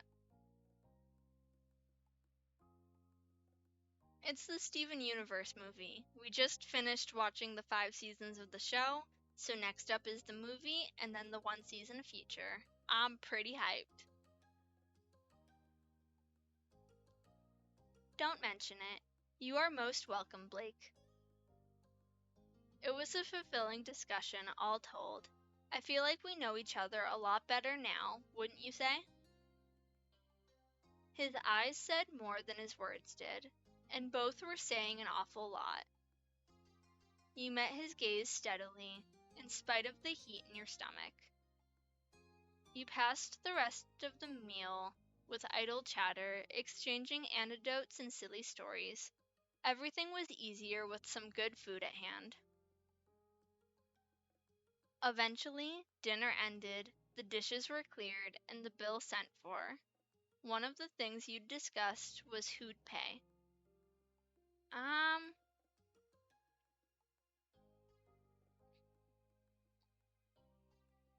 Split it right in half, a team effort. Let's fucking go. And now, he reached over to place his hand on the wrapped up souvenir. It had sat patiently next to his plate for the whole meal. I've been eagerly awaiting the right opportunity to open this. No time like the present, wouldn't you agree? Yeah, I want to see what you think. And you will. He pulled the gift squarely in front of him with a great deal of ceremony, as though it were a beautifully wrapped present with an enormous bow on the top. It was generous of him to play pretend. There was certainly nothing fancy about a cheap plastic bag with "Thank you for shopping" printed all down the sides. He closed his eyes and with tentative fingers reached inside and pulled out the souvenir you'd bought. When he lifted his lids and finally saw it for the first time, his brows raised in appreciation. He turned the t-shirt over in his hands, appraising it from multiple angles as the warm dusky glow bathed it in gold. He then pressed the shirt up to his chest, checking the size. You were disappointed to see it was on the large side, but Baxter simply grinned. "It will fit. You got me the perfect color, too. I shall wear it at home." "It's a wonderful gift. I couldn't have chosen better myself. Having a drop of bright California sunshine to brighten up my college dorm is the very thing I needed. I'll be reminded of you every time I look at it." "Thank you, Blake." "You're welcome. That's all I hoped for." He gingerly placed the t-shirt back in the bag. For safekeeping, I'd be distraught if anything happened to it." Once the bill came and went, Baxter cleared his throat and made to stand. "Shall we?" You checked around for your belongings and nodded. "I'm just glad he liked it." "Yeah, let's go home." "Wonderful." You headed through the club and out into the parking lot. Night was beginning to fall in earnest. As you settled into the car, you found yourself gazing back at the Caprice. In your memories, you thanked it for so many years of fine food and happy memories. It had been a good day, a lifetime of good days. And because of Baxter, it had offered you even more to be grateful for. That meeting was a gift to you from your old friend. The last of the daylight was long gone by the time you finally returned to your neighborhood. Baxter had gone more slowly than when you'd left, content to enjoy the drive, almost as if he was trying to delay the end of your sightseeing trip for just a little while longer. You felt the same. It had been a special day in many ways. You sighed, forlorn, as the car pulled onto your street at last. Baxter parked and killed the engine. Then he shifted in the driver's seat, his hands still on the wheel, to face you. "I've really appreciated your company today, Blake. I have to confess, I had an itinerary planned in the event that you declined my invitation. Don't get me wrong, I wouldn't want you to feel obligated to humor me so I'm not lonely. I managed perfectly well. But in the end, I'm grateful it didn't come to that. It was infinitely preferable having the chance to spend a few hours in your company. I don't know if you feel the same, or if you did indeed tag along as a favor to me. Either way, thank you." Baxter finished his brief speech and released the wheel. He made as if to get out of the car without waiting for a response. I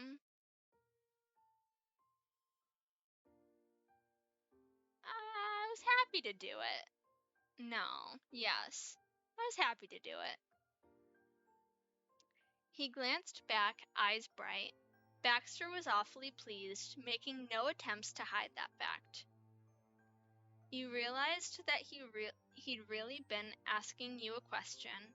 In his own roundabout way, he was hoping you'd enjoyed his being there too. It was nice that you could make him happy with such a simple thing. Baxter cleared his throat and shifted in place. His pretend escape plan hadn't included taking off the seatbelt. He undid it then. You moved to do the same, and the two of you got out of the car into the warm night air. A goodbye was on the tip of your tongue when Baxter's voice gave you pause. "Blake?" You turned to where he stood. Baxter was leaning casually against the hood, one hand in his pants pocket. "Forgive me. It's been a long day, and I'm sure you're tired of questions at this point. If you'll indulge me a while longer, I did have something else in mind to ask. That didn't bother you. You smiled to show that. If anything, you'd been the one asking most of the questions. Go ahead. One corner of Baxter's mouth lifted in a crooked half smile. He stood up properly and he continued. Thanks. Well, as I must repeat, today has been particularly lovely, all the lovelier for having spent it with you. And I wonder, would it be too forward for me to consider our time together a date? A beat. You blinked. Wait. Thank you for the hydration reminder. We're gonna just sip on that water and process the fact he asked if he could consider today a date, because that's so fucking cute. I fucking can't, bro. I can't with him. A date? Your voice came out a bit squeaky with surprise. Not for the first time today, Baxter had managed to catch you completely off guard. It wasn't lost on him either, but whereas before Baxter might have delighted in getting such a reaction out of you, the expression he gave now was gentle, friendly. How funny, considering the entirely more than friendness of the subject. He ran a hand absent-mindedly through his hair, searching for the most delicate way to put his bluntness. Have I read the signals wrong? It wasn't the underlying intention when I asked, I assure you. I got the impression of what this may be, or could be, partway through. And if I'm not entirely off, I'd be far more curious to inquire on whether I might consider any future outings together as dates as well. He edged in closer. To cut to the chase, I'm asking you out. That is, if you'd like to spend more time with me, and assuming you'd even want to date a man. I love him. Hold on, I'm gonna just freak out here for a second because he's so cute. Not to cut to the chase, I'm asking you out. That's so cute.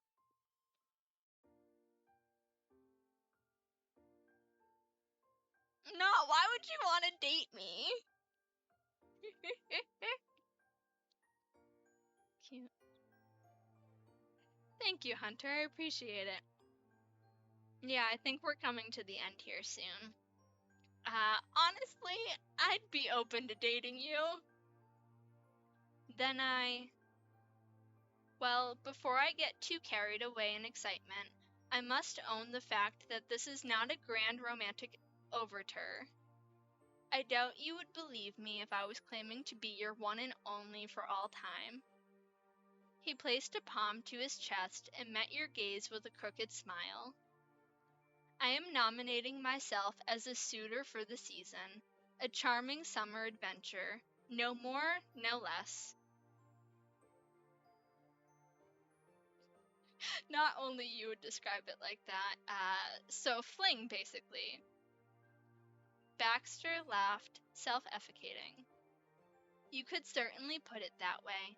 In the end, the point I'm trying to get across is that there are no high stakes here. I don't care about what label you'd choose to put to this arrangement. I could be your boyfriend or nothing at all. And you can also change your mind without consequence if you find out it's not what you imagined further down the line.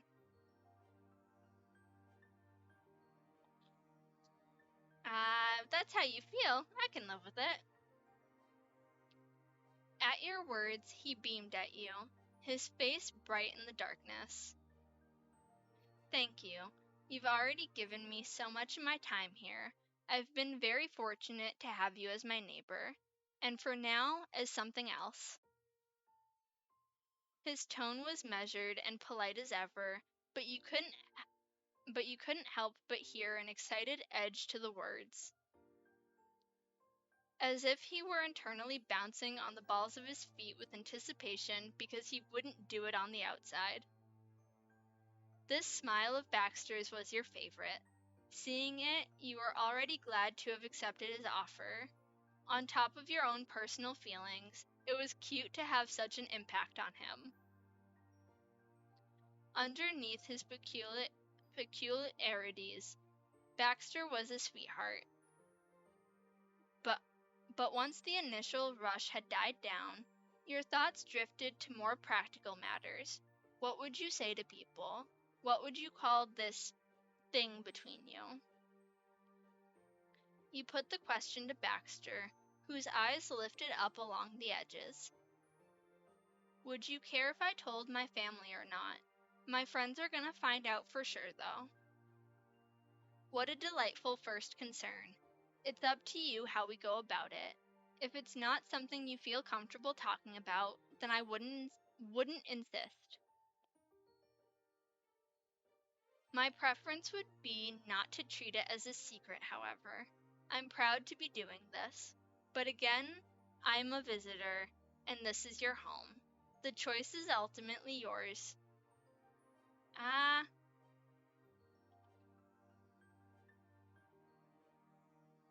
You're okay with that. I don't mind telling people.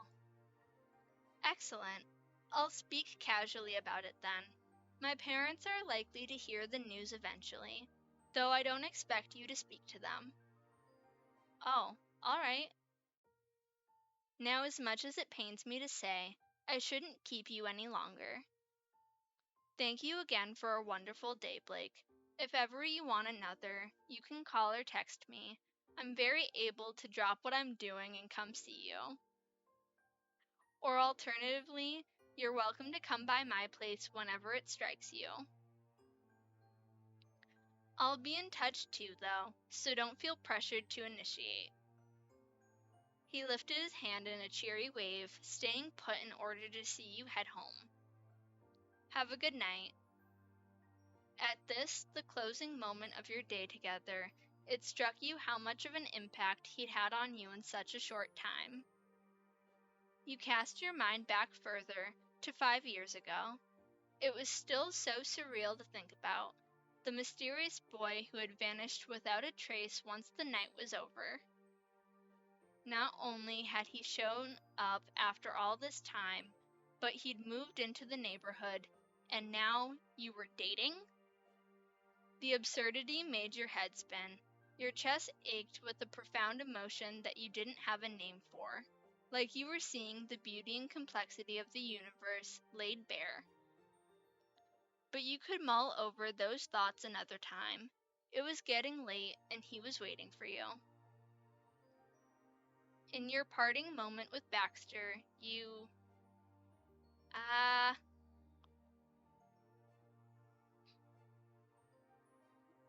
You know what? He waved. We're gonna wave too, just because I don't know his comfort level with, like, physical contact, not to mention we just agreed to this thing. So, wave a fond farewell. Good night, Baxter. Baxter had begun the farewell, yet made no move to leave. He watched you cross the road to your house. You turned on the threshold and waved one last time. That familiar grin was the last thing you saw before the door closed behind you. You'd see it again soon enough. It was a strange feeling to be back home after such an eventful afternoon.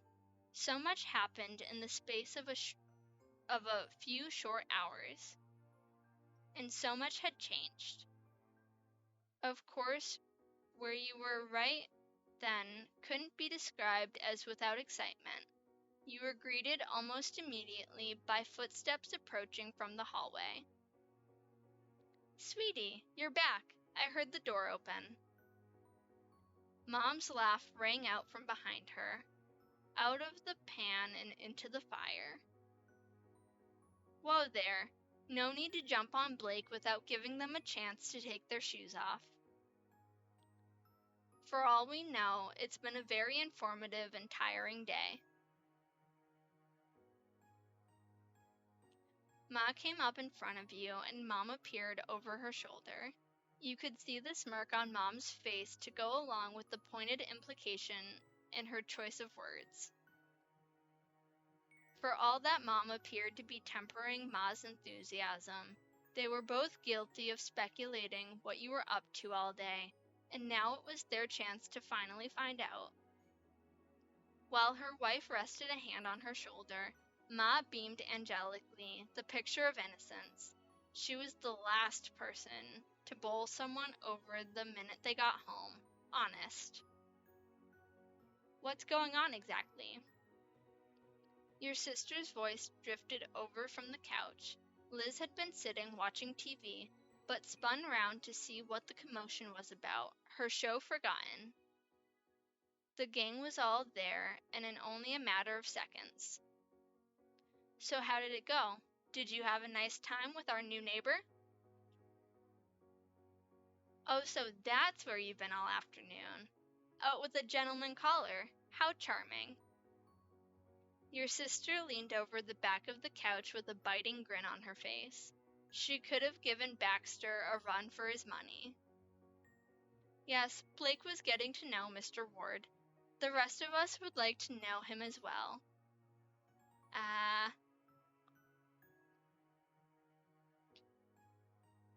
Ma, you're such a snoop. Mom patted Ma's shoulder. Lonnie, Blake is right. Any snoopier and you'd be a Peanuts character. Liz groaned loudly and fell over on the cushions. Ma rolled her eyes but took the hint and backed off for now.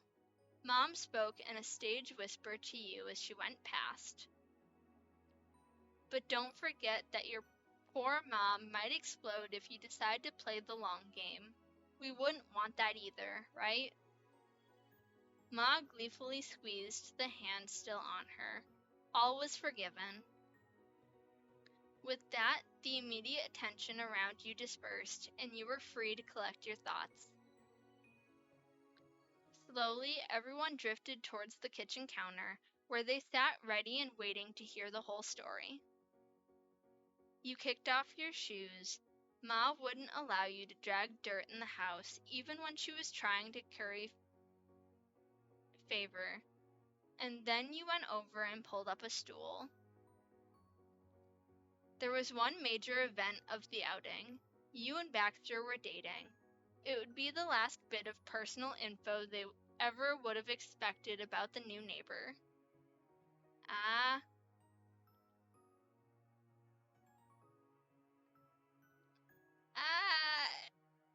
To cut a long story short, Baxter's my boyfriend now. Yes, that one. Thank you. Their faces. There was dead silence. For a moment, your family merely stared at you. They're all shook. Look at them. I can't. Then they opened their mouths in unison. What? Everyone started talking at once, demanding to know the specifics. You did your best to elaborate, in spite of their unintended interruptions.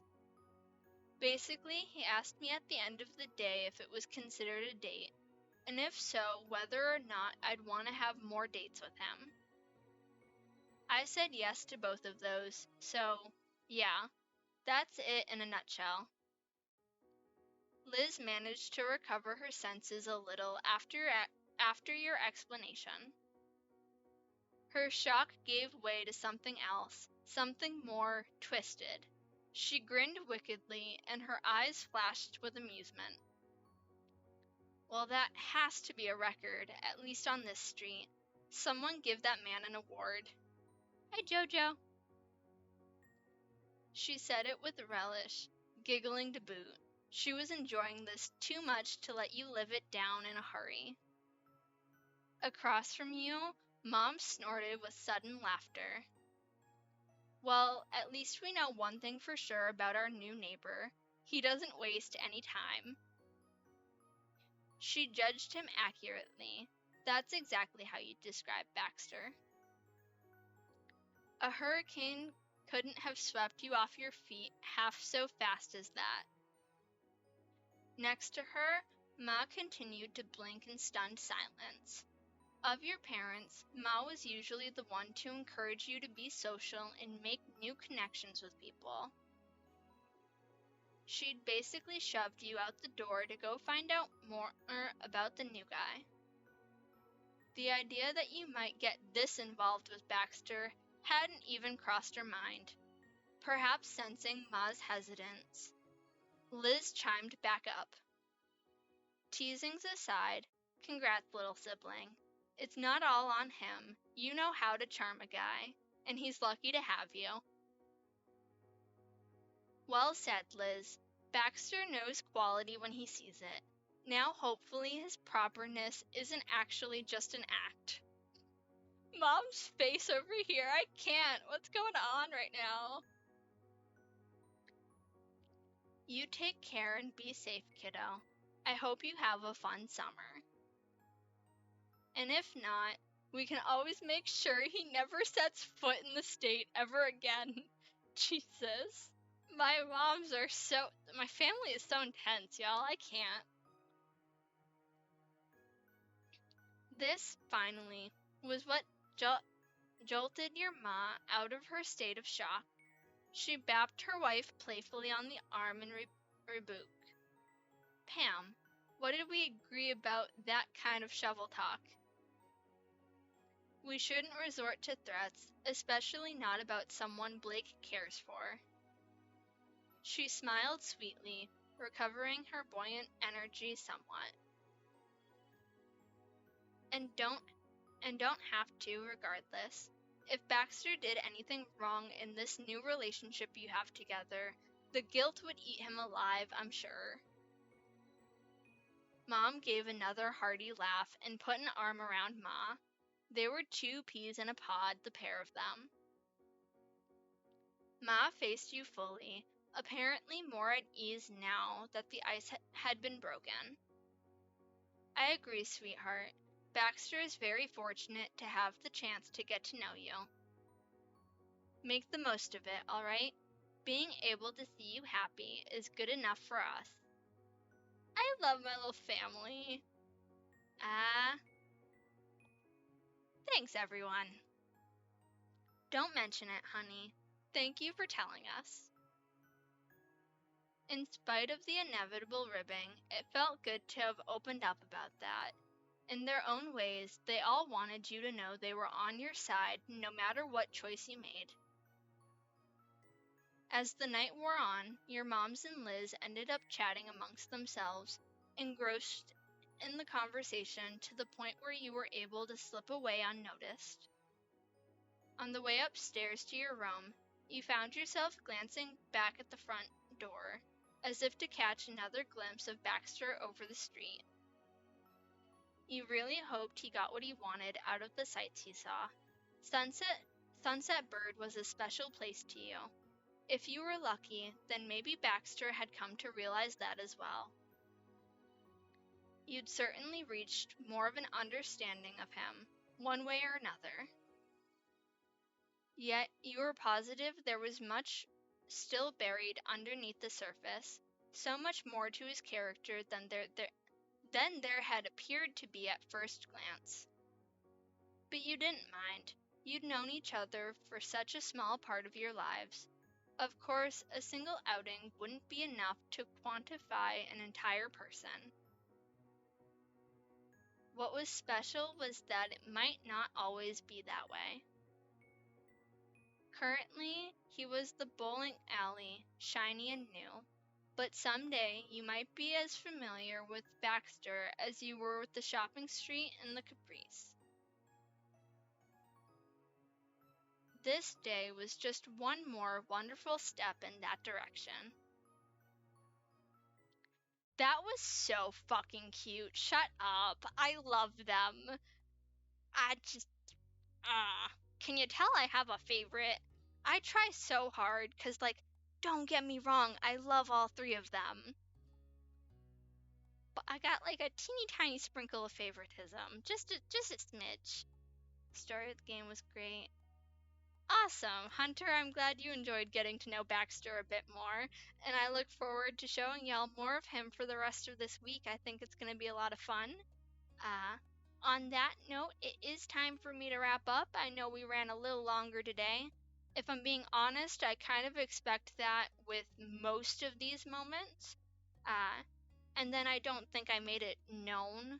But in terms of the Saturday streams we're going to be doing, they are going to start at 5 p.m. Eastern Standard Time. So the time I would usually get up on TikTok. Just so everybody knows kind of what the plan is. But that's what I'm thinking right now. On that note, it is time to say see you later to Sunset Bird. Thank you all so much for hanging out with me. I hope you enjoy the rest of your night. And as always, take care of yourselves, be kind to yourselves. It's hard being a person, you're doing the best you can. I am proud of you. And don't forget to live a life that pisses off a bigot. Bye, y'all.